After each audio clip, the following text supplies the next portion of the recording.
Okay, let's talk about the HR and the R&D decisions together.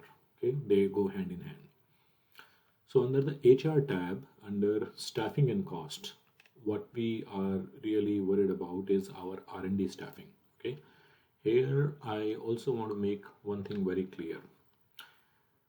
Production is about manufacturing the car in the production plant, like making hundreds and thousands of cars. R&D is about designing the new car, developing the design of the new car. Okay, and this R&D staffing is all about engineers who will work in the R&D department to design and develop those new cars and not to manufacture the car in the production function. So if you look at the current data, we currently have 5,000 R&D engineers. We are currently paying them about $5,000 per month, and we currently have $500 as the training budget for them. $500 per month is the training budget. And we are expected to estimate our voluntary turnover. Last year, our voluntary turnover has been 5.6%, so about 6 employees per every 1,000 employees have actually left us. If we plan to reduce that R&D turnover a little bit, we can actually do that by increasing our salaries a little bit, maybe by improving our training budgets a little bit. My mindset is of a cost leader at this point of time, so I'm not going to increase my R&D cost by increasing either my R&D personnels or by increasing their wage or training budget. I'm going to wait and watch and see how others are actually building the market. If I see that other companies in the market are actually offering a lot of features and actually building advanced technologies quickly, then I'll probably follow the suit as far as my R&D staffing goes. Coming to training priorities, I see that there are five different kind of trainings that I can put my R&D engineers to go through, and by reading this stuff, I know that the trainings can either affect R&D personnel's personal efficiency, their turnover, or it can improve the public image of the company. And it tells me that if I keep too broad a focus in mind, then I'll get targeted benefit. Now, my goal is cost leadership, and I'm interested in increasing my demand. Okay, so I'm more interested in figuring out trainings that can actually build a more social image for my company and that can actually help me generate more demand. So, if I look at this training, non discrimination training, this training is actually having a major impact on public image. So, I probably want to invest my training dollars there. And this training also has a major impact on public image. So, I probably want to invest my effort there as well. The labor policies, they affect the governance score, and the labor regulation and employee right adherence. This is actually a critical labor policy. Uh, I am interested in selecting this, but I want to show you the production tab first. You look at the production tab, the cost is $12,767 for making one car in USA.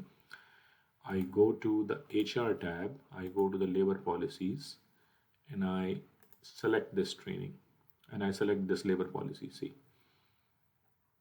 if I do that, my costs have gone up.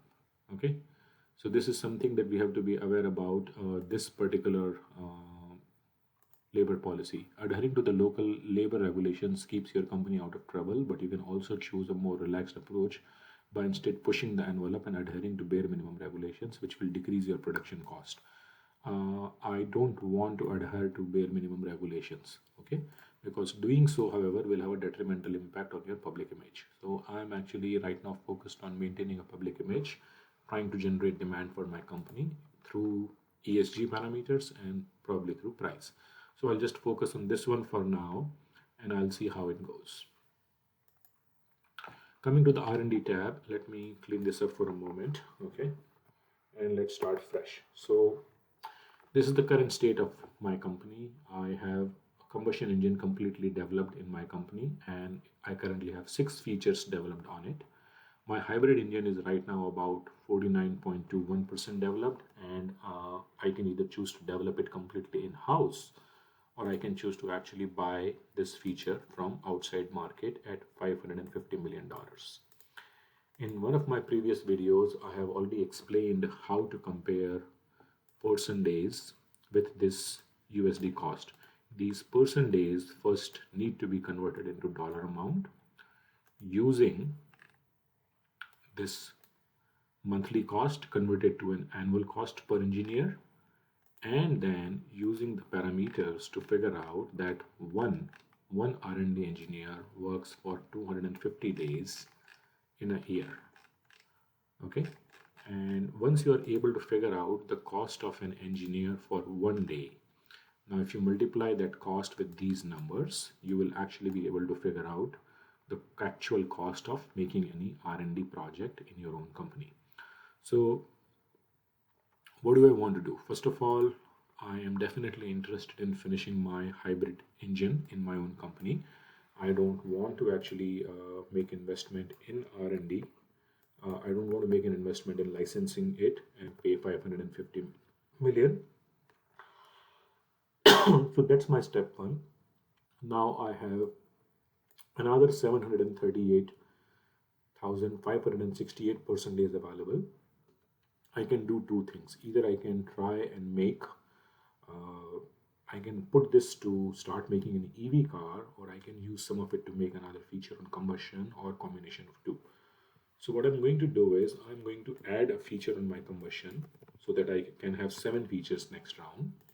And then I'm going to put the rest of my R&D engineers to start working on making an EV, because during practice round, I want to understand how much time it is going to take if I build EV in my own company. I'm not going to make any investment in buying technology from the outside, but it is a good backup plan for me if I need to ramp up my technological assets quickly for the future. I hope the discussion that I have done on the HR tab and the R&D tab is of some benefit to you. Do understand the difference between the orange and the blue color. The orange color tells you the state in the current round, that is practice round 1, and the blue color tells you the state in the next round, that is practice round 2. I hope it was helpful. Thank you.